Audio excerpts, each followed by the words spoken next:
Hello, very often I receive a request from my viewers to explain the method of making the cases for my electronic projects. First of all, let me tell you that the cases are not made with 3D printing, but from a special PVC material. In fact, this is the secret to the beautiful appearance and versatility in the construction of these boxes.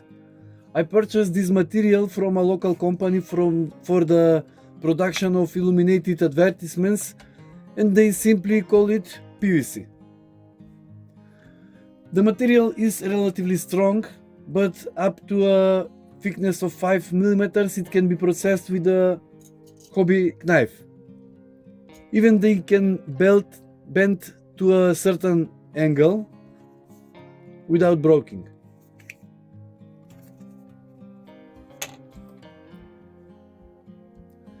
The best surface for processing this PVC is some hard material, and I specifically use a piece of 5 mm thick glass.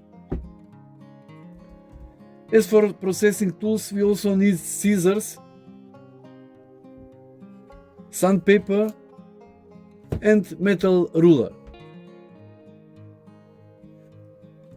Here's what cutting one piece looks like.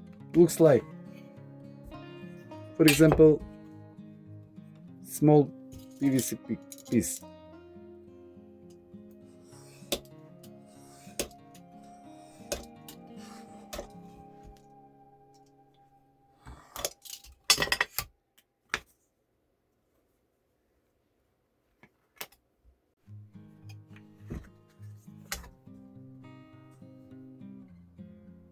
Now let's move on to the method of making a housing for a specific electronic assembly.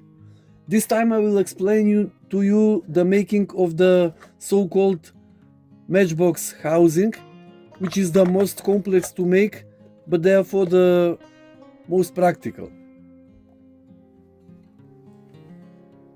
First we need to determine the raw dimensions of the final box based on the components used in the assembly. In this case I have a small PCB and an Arduino Nano microcontroller.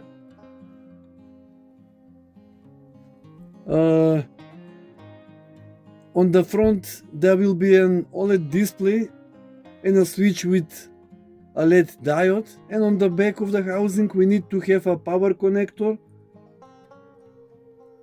antenna input, and connector for connecting regular wire.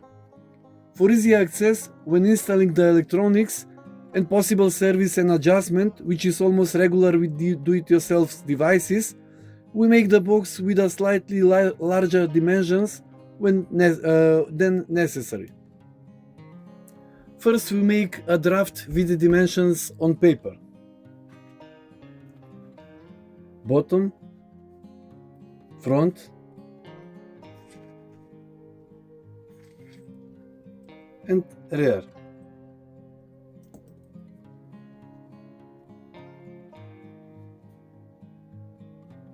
And then we draw these pieces on the PVC material. The inner part of the box is made of 3 mm PVC. After we draw the parts, we move to cutting them.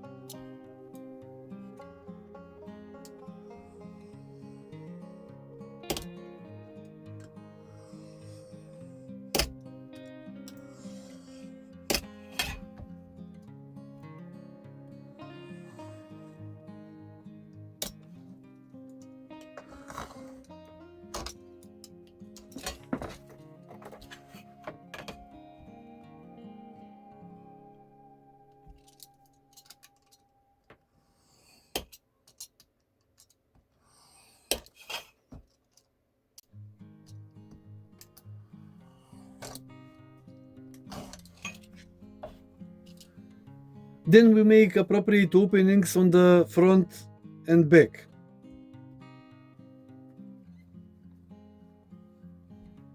And also on the sides. The straight lines are cut with a hobby knife.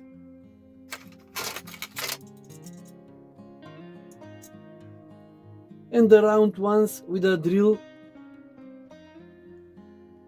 and similar woodworking tools.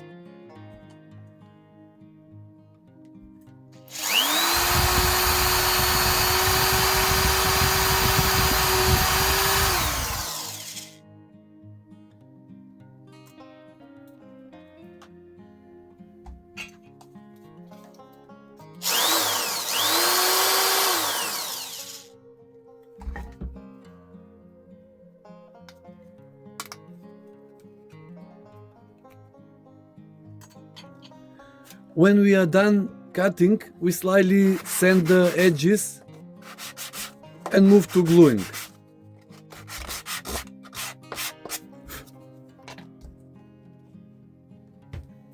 For this operation, we can use one of the many universal glues, but it is not recommended to use super glue at this stage.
This is what the finished inner part of the box looks inside, in which the electronic assembly will be installed. As you can see, both sides are open in order to better access to the components inside.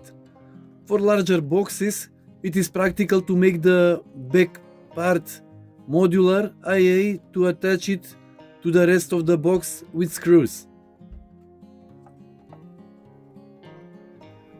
After this comes the construction of the armor around the box. Now, a very important note: the internal dimensions of this shell should be 1 mm larger than the length and width of the inner box, so that it can move freely back and forth, just like a matchbox. For a better visual impression, this part is made of thicker PVC board, specifically 5 mm. We also sand this part and glue it with universal glue. Here's what the finished box should looks like. The inner parts should move freely with the armor.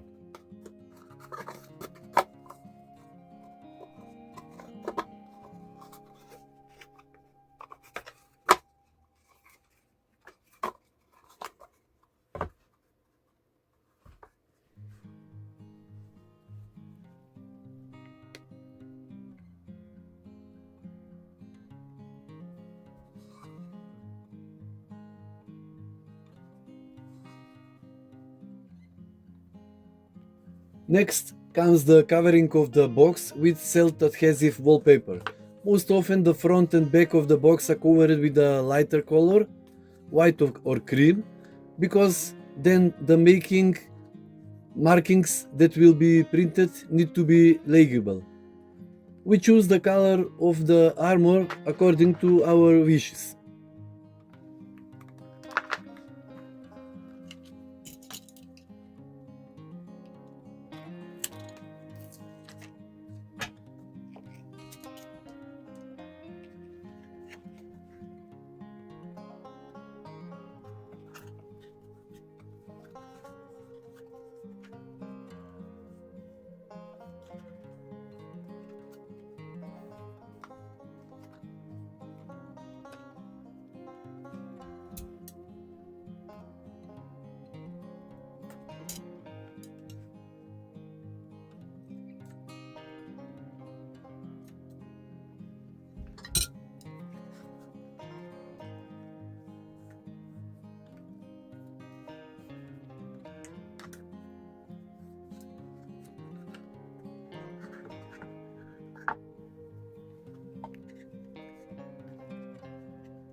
Uh, this is what the coated components should look like.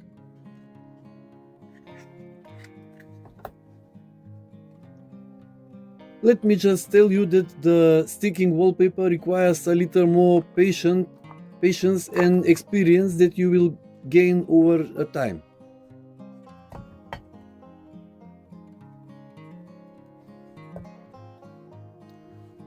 Now it's time to mount the electronic parts inside the box.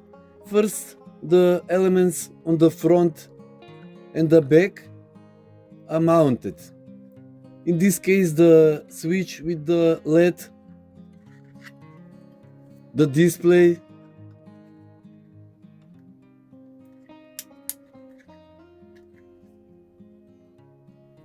and the connectors on the back. For this small display, I will put a special mask, the making of which you will see below.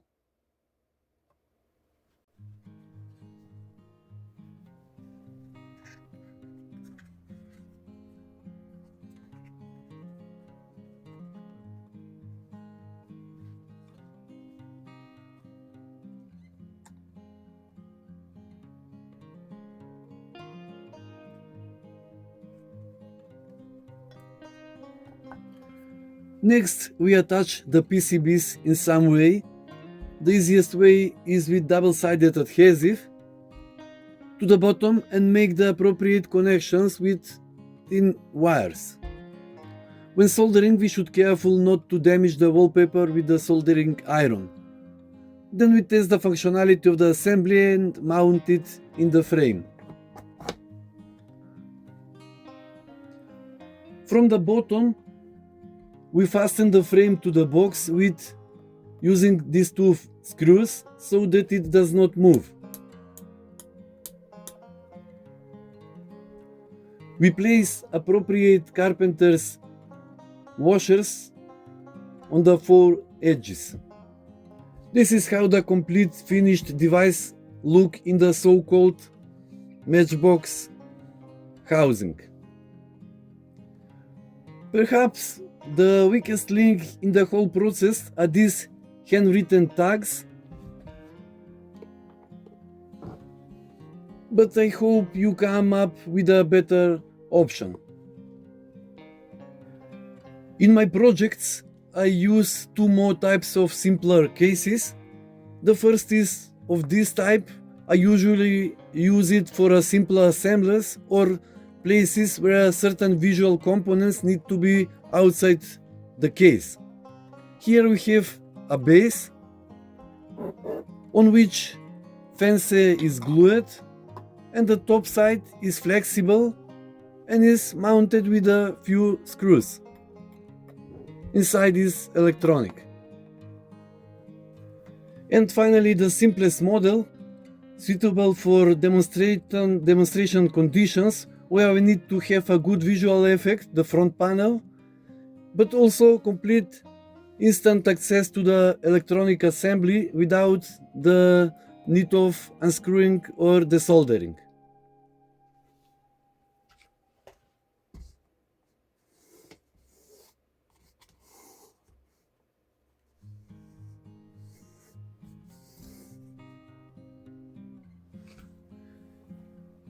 And at the end, short conclusion, by following these steps, you can create professional looking, durable housings that give you do-it-yourself electronics a polished and functional finish.